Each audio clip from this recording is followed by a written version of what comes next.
Shut up Well, while I'm Timothy, talking, right? Whenever we see these same-sex relationships, and I mean, why do men, if a man identifies as a woman, why does he then have the desire to act like the woman? I mean, if there was no difference, then there would be no desire to change his actions to try to imitate the essence of a woman, right? So I there's don't. obviously You're some just sort of like trying to distinction like there. throw out like right-wing talking points now. I don't even know what the relevance. Well, I mean, this, hopefully we won't go down this rabbit trail discussion in Like, the we don't have to debate. talk about transgenders, right? If you don't want to go down the rabbit trail of transgenderism, then introducing transgenders into this would be counterintuitive, right? To avoid bringing up transgenders, right? So we can talk about, two guys fucking, and we don't have to talk about like them being transgender at all, do we?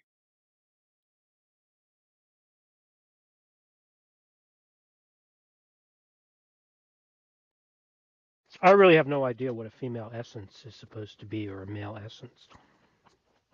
Like, what the hell is that? Okay, let's see. I Googled what is the essence of a woman. Googled? Yeah, let's see what we get here. You Googled your position? Is the embodiment of beauty, intelligence, truth, honesty, comes within her soul. Well, I don't know that's true. Her spirit illuminates all. What does it even have to do? Do you recognize Google as an authority on female essence over the Bible? Well, I mean, no, but you guys want. Okay, so do you even recognize it? It has to be traits, right? Well, why are you going to Google when presumably your position is biblical, How right? about beauty? Beauty is an essence. Is your position about women essence, is it biblical or Googlical? Which one do you want? Biblical. So let's say beauty. Because I was under the impression that you were saying that your position is biblical. So when you appeal to Google to show us that your position is biblical, how the fuck does that work out?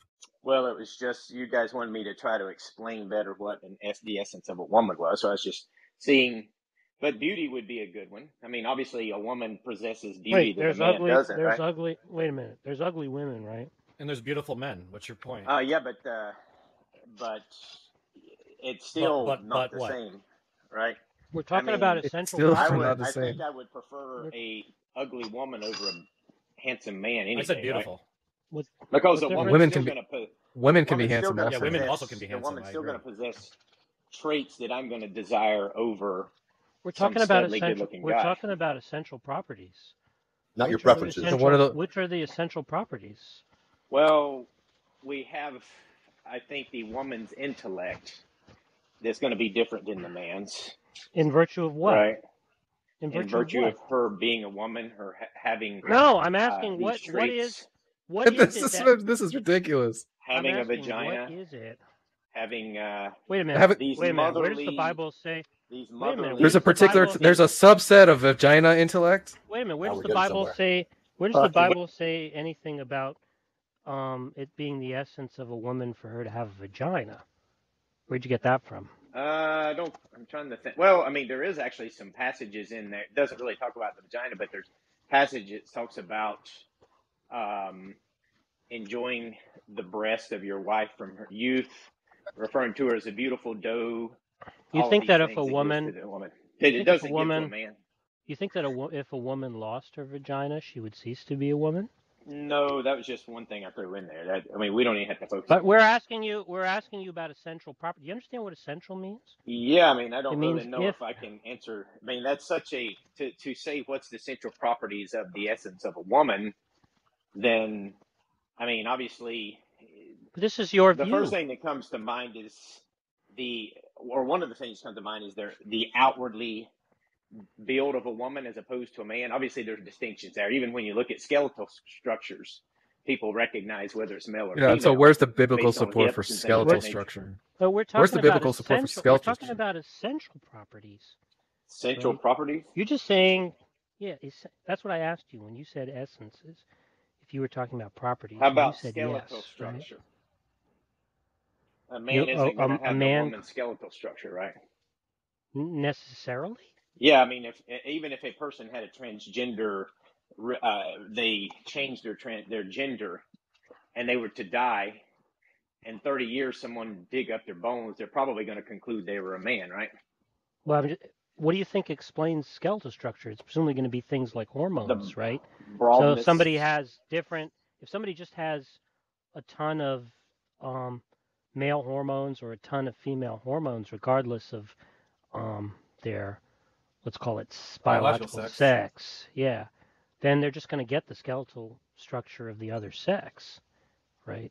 Wait, are you saying that doesn't sound with essential. transgender surgery and these hormone therapies that actually changes their bone structure as well? Well, it does definitely change their bone structure. I'll give you an example. Well, maybe it does. I don't know. I'll give you an example. Right? There are people who are born with XY chromosomes, so they'd normally be classed as biological males chromosomally, right? Who can't. They have what might be called a mutation, or you might call it a defect if you like. They have a mutation that makes it impossible for their cells to actually use the male hormones that are produced in the body, right? So everybody produces both male and female hormones. I mean, generally, and they produce male hormones, but the male hormones float in their bloodstreams inertly.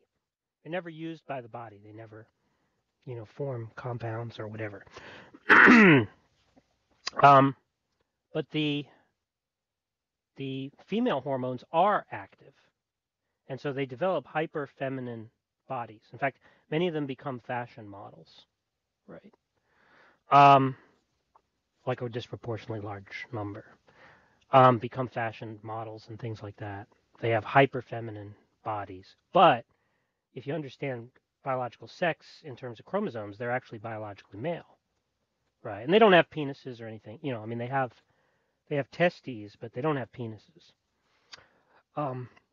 So, I mean, I don't know what would authorize you to think that the Bible's view of what constitutes biological sex is chromosomes, because I'm willing to wager that when the Bible was written, these people were considered girls rather than boys, right? Now, if you think they're mistaken, given God's intentions, then you need to cite some evidence that God thinks chromosomes are what actually count, right? And nobody in the Bible seemed to know what chromosomes are, so good luck on that one, But let's just go for the sake of argument that you consider those people men, right? Just seems like physically it's not clear what you're going to appeal to, because it's certainly not going to be skeletal structure in those cases, right? They're going to have feminine skeletons. Well, so are they considered male or female? It just depends on how you define biological sex. Just depends on how you define biological sex. Chromosomally, they have XY chromosomes, and so if you think that people with XY chromosomes are male and people with XX chromosomes are female, you're going to say that they're males, right? But until people knew anything about chromosomes, there was very little reason to think they were males in any sense, because they were hyperfeminine, right? The only thing that would have given it away is that they have testes, right? And they don't have uteruses and they don't have ovaries, right? They have testes instead. But they don't have penises, and, they're not hairy, they're not burly, right? They don't have masculine facial structures, nothing like that, right? They're hyperfeminine. They're actually more feminine than most girls, purportedly. So, I just don't know, I just don't understand why you're appealing to skeletons as an essential property. The essence, their soul would kind of be the essence of a woman, I suppose. Yeah, but what I'm asking is, what's the hallmark? I don't really know. I don't know how they would be labeled, to be honest with you. I mean, if this is your view. This is your view we're talking about. Matt, when you say it's a soul, you're the one who's making all these claims. When you say it's a soul, you're saying that. Wait, Matt, are you saying it's not physical? Are you saying that there's nothing physical that you can label? I think there's some non-physical attributes that separate women from men. No, not some. I'm asking, is there any physical attribute? There's no physical attribute you can claim that's going to be essential, right? But it just seems like you're saying that No, I would say there's a some feminine essential things. Oh, okay. I mean, then I give would us think one. that in this case, if they have this feminine quality, then that implies that they're female in that regard. Wait a minute. You don't think sex is binary? Even if the you think XY somebody can chromosomes be say otherwise.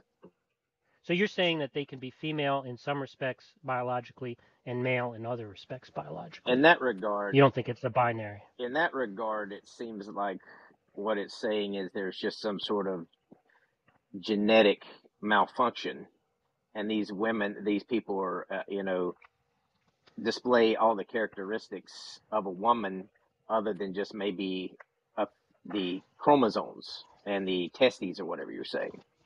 So now, as far as that goes, I kind of consider that like an exception. I mean, there's these things that are going to upset the normal pattern that we might not really know how to deal with. But I thought we were talking about essential properties. I'm simply saying that according to Scripture, when God didn't create another male with the male parts, and presumably,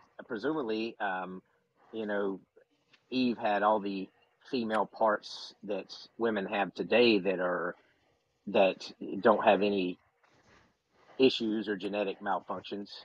So that's why I think that was the suitable helper that God wanted for man, and He didn't create another man with a wanger because He wanted them to also be able to reproduce and multiply and fill the earth in partnership and family in the family unit. And God's perfect family unit was man, woman, and children in that regard. But obviously there's situations where women can't have children or the man can't. Matt, we're just asking for the whatever. essential property. If you're saying that, Matt, Jesus Christ, look, Matt, do you agree? Listen. When we say essential property, I just need you to understand what essential property. When we say essential property, you agree that if it's essential to this thing, then if you take it away, it's no longer that thing. I don't know. Right? I couldn't answer that question, I don't think. But this is your view. Well, I mean, this is what the Bible teaches, that Jesus said, don't you know in the beginning when God created, He made them male and female, and they well, look, this is even worse. This is even worse. Matt, you don't even know what essential means. Matt, do you not know what essential property means? Not based on what you're saying, no. What is an essential property, Matt? I guess what you're saying is if this property isn't there, you can't identify this as something. Matt, just tell me what an essential property is. It's not necessarily identify. It's just that it isn't that thing. Yeah, right. Matt, can you just tell me what's an essential property? In other words, if a triangle, like if a triangle didn't have 3 sides, it wouldn't be a triangle, right? Well, in this regard, I mean, I assume that essential properties of a female obviously would be... Wait, no. We're just trying to figure out what essential is first, Matt. Don't use the word if you don't know what it means. I don't know. I don't really know what you're... Then why would you use it if you don't know what it means, I didn't Matt? use it. Y'all did. You just did. No, you just said essential. I asked earlier, what's the essential properties that make up the essence of a woman? Because I said that... So why were you answering the question if you didn't know what it meant? Well, I thought I did, but apparently I don't. All right, Matt. Oh my God. Okay, so when we say something's essential, Matt, what we're saying is that if it doesn't have this, it isn't that thing, right? It's essential to that thing to have this property. If I say it's essential to Jovan that he wears a red T-shirt, okay? If I'm not wearing a red T-shirt, that means I'm not Jovan, okay? So it's essential to Matt Adams that he's a Christian. If you take away the property of being a Christian, then you're not talking about Matt Adams, right? You're talking about something else. Essential property of a bachelor is they have to be unmarried. Another essential property of bachelor is that has to be male, right? Well, I mean, I don't know. What's so hard about this? What's so hard about this? This isn't hard. What do you think that science would say? What's the essential properties of a female? Well, I don't think... See, it just seems like there isn't going to be, like, a fact of the matter about that exactly, because you just have to decide what you are counting as a female, right? So if you start from the idea of chromosomes, right, you're just going to say these people with the syndrome that I described earlier, these androgen insensitive people, you're just going to say, well, they're actually males, right? But that's presumably not the concept of male and female that the people who wrote the Bible had, because they didn't know anything about chromosomes, right? So from their point of view, those would have been females. And if you'd said, oh, they're actually males, right, you would just probably be using a concept of male that's different from theirs. You wouldn't really be disagreeing with them. You'd just be changing the subject, right? And since the Bible doesn't say anything So about there would chromosomes, be some, I guess, muddiness there. You're saying there's just Well, not according to lack you. of clarity in that regard. No, I'm saying that there are exceptions. Yeah, there is. Wait, no, that's fine. Yeah. Let's let him walk. So think about have you ever heard the chair example, Matt? Yeah, like, I did it with what do you John Lee, call but No. he probably doesn't understand though. So when we talk about a chair, can you give me a definition of a chair? And I'm going to understand that this is going to be difficult. Something that has a back that people sit on, that has back support. Is a beanbag chair a bag? Slide a back? forward and backwards under a Is a table. beanbag a chair? A beanbag chair wouldn't really have back support. But it's still a chair, right? I mean, I suppose, yeah, if it's got some sort of back support. A beanbag chair. Right. Yeah. So the point there is, Matt, so the point, right, is that no matter what you give me as like a definition for a chair, I'm going to be able to give you a counterexample that's not going to fit the definition, but you're still going to want to call it chair, right? Like a bar if you stool. say, a bar stool. Right. If you say, hey, it supports weight, well, I can talk about a chair made of like ash, where as soon as you touch it, it just falls apart, right? But we'd still like call it a chair because it looks like a chair, has the properties of a chair, right? But it's something that we would still like want to label a chair, but it wouldn't like still hold weight in that sense, right?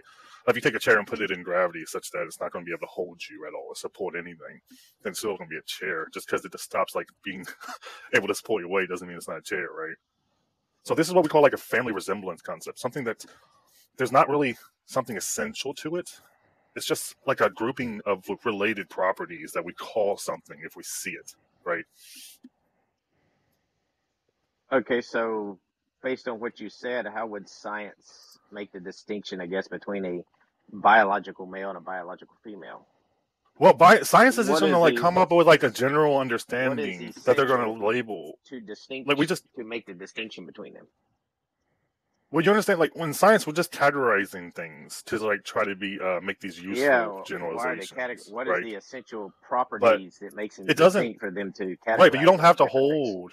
You don't have to hold to something having like essential properties for you to say that it's like science will try to group things together, right? Even mammals are like a hard concept to like make an absolute concept, right?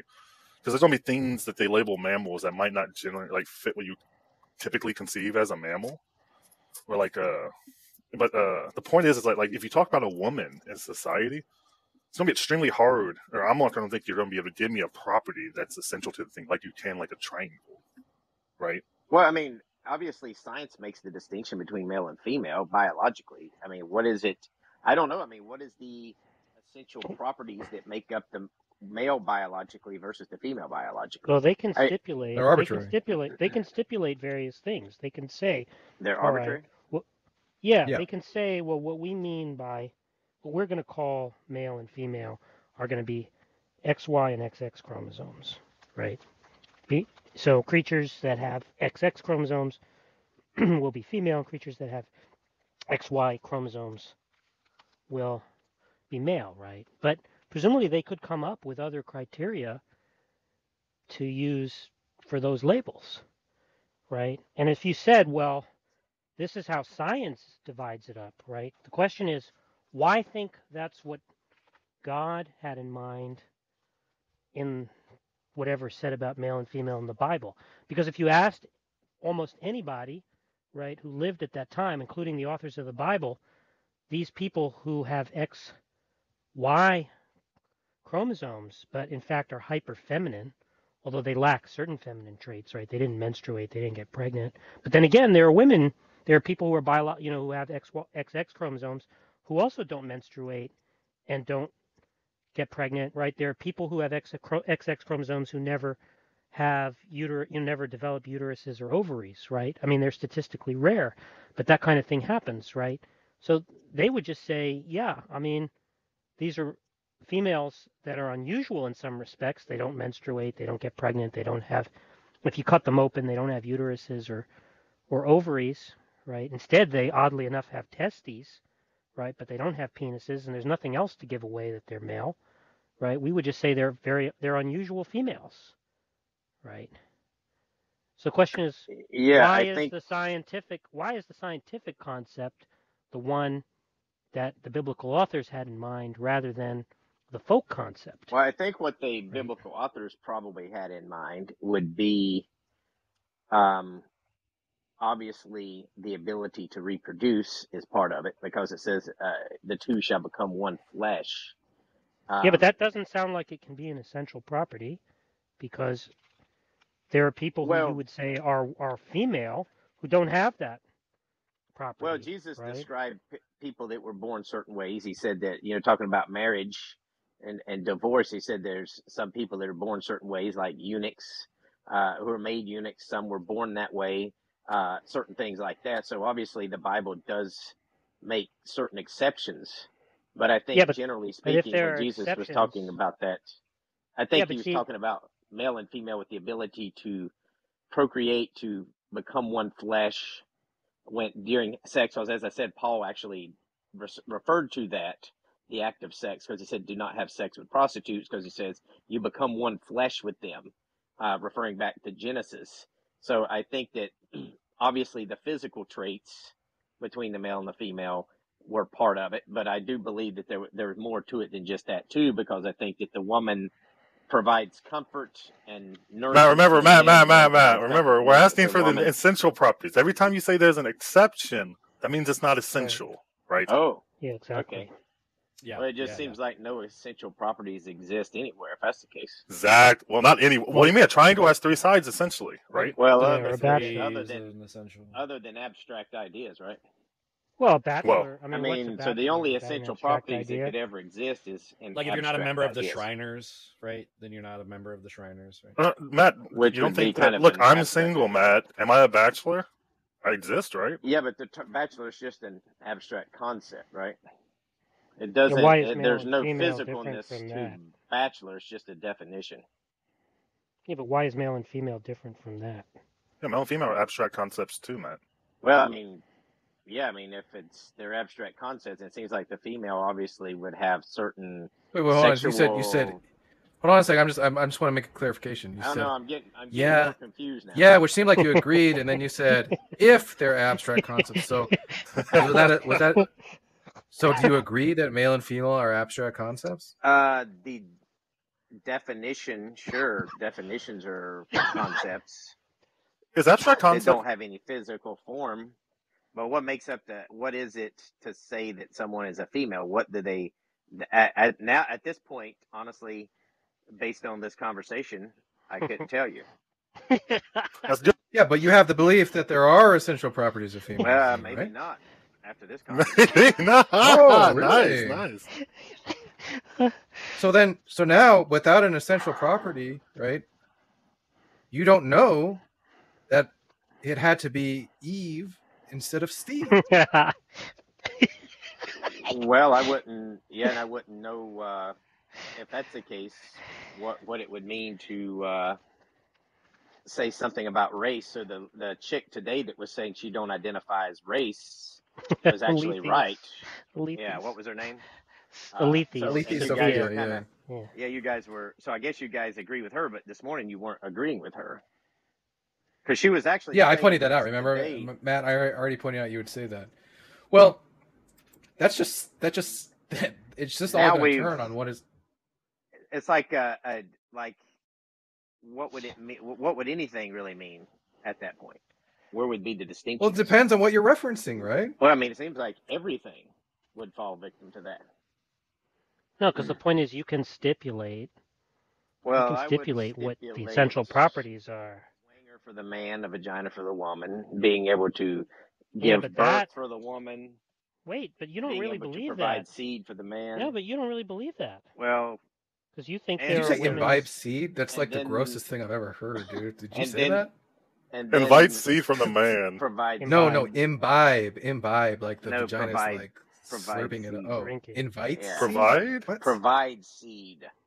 You know, the Provide Bible seed refers to for the people man. spilling their seed on the I ground. thought he This said one guy slurp. kept spilling his seed. Yeah, but you're talking Slurp? about the woman. So that would be the physical properties. And then you have No, that's not. That's not, non-physical Matt. That's properties. not, because you don't think that's essential. You don't think that's Yeah, essential. you don't think that's Well, I essential. mean, after the conversation, I don't know what to think.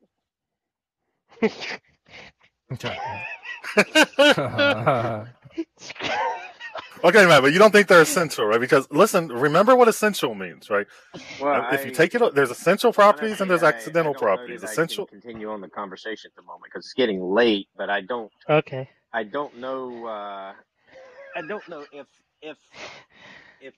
if we can't find distinctions between things, then it almost seems like what people Who said you complain can't? about with postmodern ideas. Like, you're going to read a book in the postmodern age, you can just throw the papers in whatever order you want to read them because there's no real essential order. Or so, I mean, I don't know. It's these conversations like this often, I think, end in confusion, and I'm not real sure what you guys are asking or what we're even talking about at the moment. But I think you do understand because you understand what an essential property is. And you're the one who's saying I don't know that I males do. and females. You don't understand what it means to say because if that a triangle essentially has three sides? well, sure, I could understand that, but when you're talking about these symbols and things of that nature, sure, I can understand that. But when you're talking about things that exist in the physical world, I don't know if I could draw. I don't know what the essential property. I mean, what's the essential property between a bear and a woman at this point, or a bear and a snake? woman?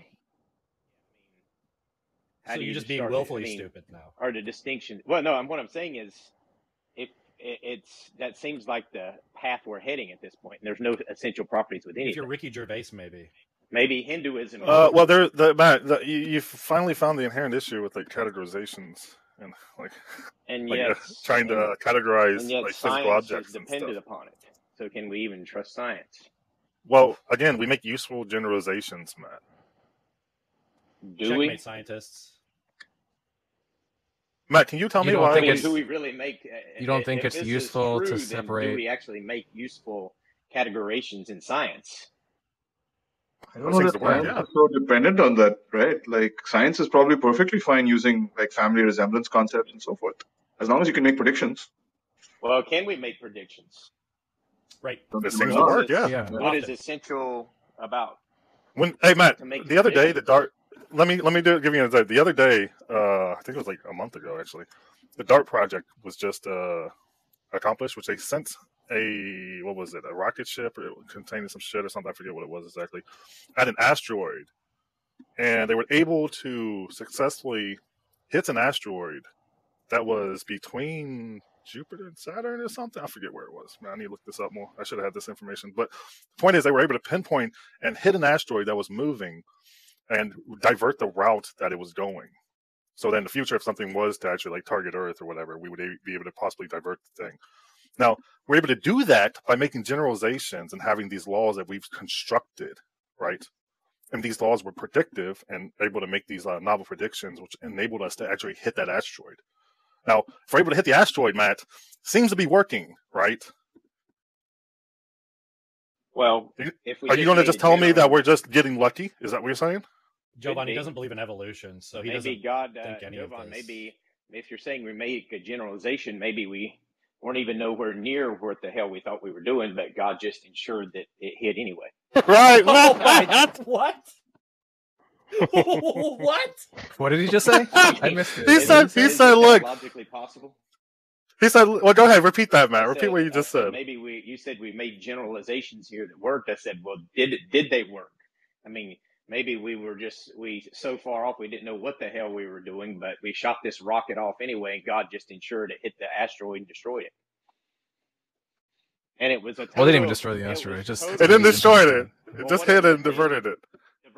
And it was a complete and total miracle. Well, I mean, that it happened. if you mean diverted, I mean, it's, and we just kind of to some degree altered. Yeah, it altered its course. That's the point. it wasn't like it was going to hit like the Earth and like they needed to divert. Oh no, this was just a random asteroid they were testing it on. Yeah. Right. Look, if you're going to say that about every single successful prediction that science has ever made, or any technological kind of advancement we made, then sure. I mean, I guess it's all because of God. Yeah. What if it literally everything? Yeah, Matt, you just can't make any prediction then. All you're saying is like God upholds the uniformity of nature. You're just making the precept. Whatever. This is even worse though, D-Bag. He's saying like literally any prediction we make is irrelevant, right? All we have to do is shoot the rocket and God would provide it. God would send it there. Yeah, I guess that's true. Yeah. We're just wasting our time by making predictions. Yeah, we're just getting lucky each and every time. Wouldn't you say that could be logically possible? If what you're saying is true, there's no real just like the last Tuesdayism is possible in that sense. Yeah. Essential. Just like Hinduism is logically possible. Yes, absolutely. Other than maybe abstract ideas, and we're just generalizing. Then literally everything we've ever done that we thought we accomplished was all by the work of God, right? I think Jack is right. You are a global skeptic. It's pretty cool. You have to be at this point.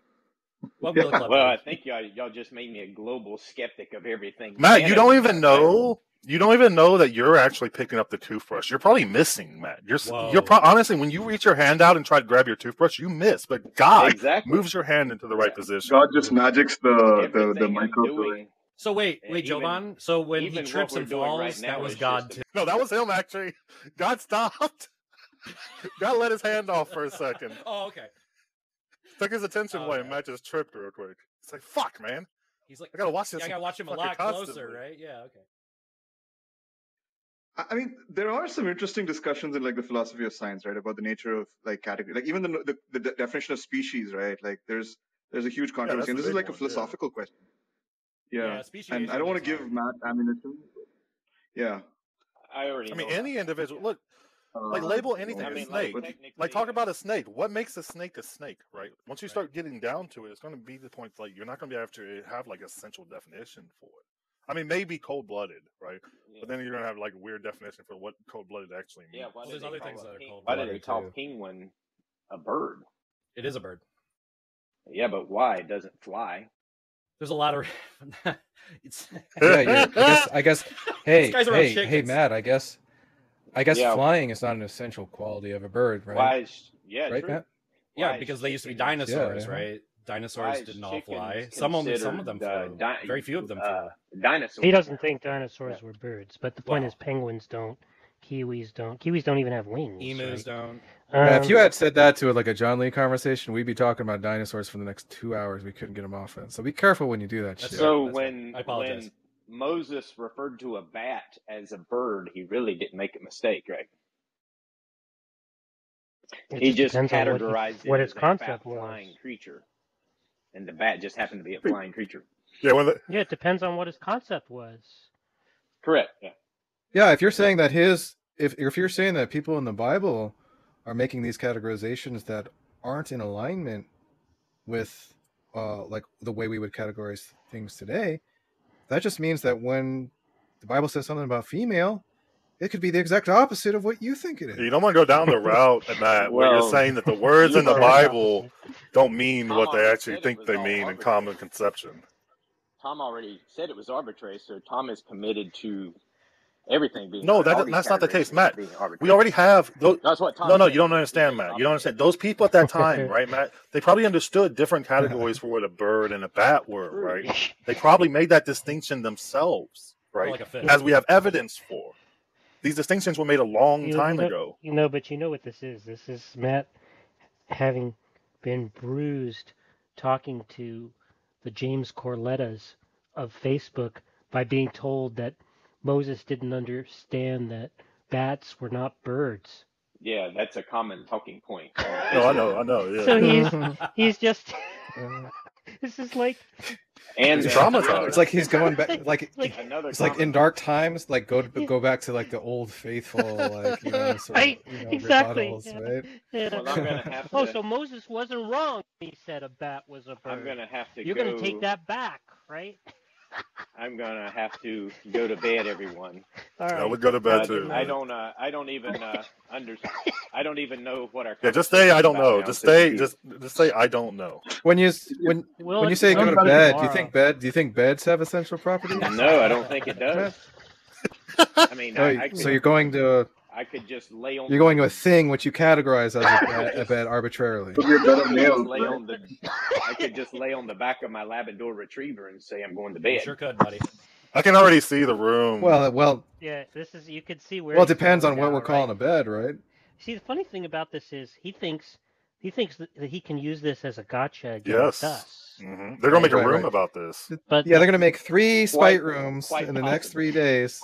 They'll go for the full 12 hours each. What he's not understanding is that it's still a problem, right? Like the problem remains regardless of whether there's like this threat, like he can't see how you contain what the anxiety is, right? That he has is that it seems like almost anything could be undone. Any category could be undone by this kind of reasoning, right? So what he wants to say is, well, that's atheism, right? But that's not showing where the reasoning is going wrong, right? That's just like an appeal to consequences. He's not actually showing how male and female have essences, or how he's not saying something arbitrary when he says that, right? Well, it could be the beginning of a transcendental argument, right? He could say something like, if you don't have categories, then you can't reason. Yeah, but even if there are these like transcendental categories, whatever it is that he's like dreaming about, it's not going to answer the hard questions. He's still not going to answer it. He's still not going to be able to do it. What are the properties in question? How do you know? Yeah. Like why assume that God cares about chromosomes rather than penises? Or something like that, So it's just like he's just not dealing with the problem. He's just sort of trying to turn the tables by saying it's like a tu quoque, right? It's like a kind of tu quoque. That's Matt's go-to, though. That's what I always. Yeah. They all do this. Yeah, I was they gonna all say, do this inveterately, right? They all do this inveterately. They just turn it into a tu quoque rather than actually address the argument.